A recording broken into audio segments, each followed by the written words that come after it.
Sword of Wounding. Antique Depths, 2024. Steel, wood, brass wire, enchanted. Length, 78.5 centimeters. Blade length, 50 centimeters. Human tribal populations of Guma in central Nepal are known to fashion ceremonial weapons like these in order to mete out capital punishments on their enemies and to exact justice among their own people. Weapons like this example are used for ritual beheadings, often carried out by a chieftain or warlord. Such beheading weapons are not made with enchantment in mind and most remain mundane. The enchantment on this sword and others like it, however, occurred by a rare and spontaneous process known as deed enchantment.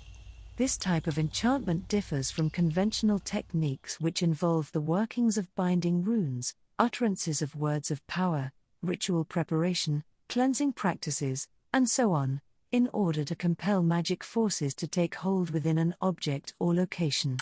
In the case of deed enchantment, instead fateful actions taken with the object, usually long after it was made, bring about an enchantment-like magic force which clings to the object as potently as if it were placed there deliberately by a magus. An item's interaction with spirits can also result in a deed enchantment, as is the case with this Sword of Wounding. A capable and attuned wielder of this weapon can use its necrotic energies to re-harm those it has recently cut, even when the victim is well outside of striking distance. When a condemned person is killed, in this instance with a sword, for a crime for which they are innocent, their angry soul can linger and haunt the weapon in the form of a deed enchantment, suffusing it with a blind and unending desire for revenge against anyone and anything the blade harms. Blood previously spilled from the blade is ever present on the surface of the metal. When wiped clean, the stains eternally emerge from seemingly inside the metal. This item is housed in its own pocket dimension. That sound you hear is dripping blood filling a collection pool below. This blood is routinely collected by staff and used for other purposes in the museum. The Antique Depths collection, an archive of magic items from Dungeons & Dragons, is now over a year old. And still growing.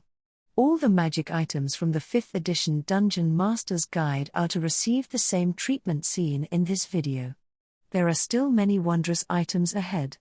The animations provide context and lore, they demonstrate the appearance and sound of magical effects and provide a real-world sense of scale.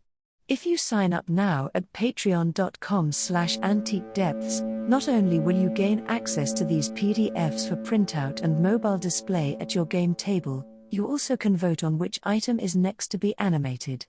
Patrons can download the Blender files, shared under a Creative Commons license, and see progress updates and discussion on how they were made. To support the museum, and further ventures into the depths, please consider liking this video and subscribing to this channel.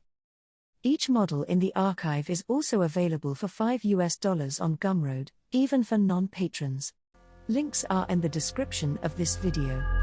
Thank you for your visit.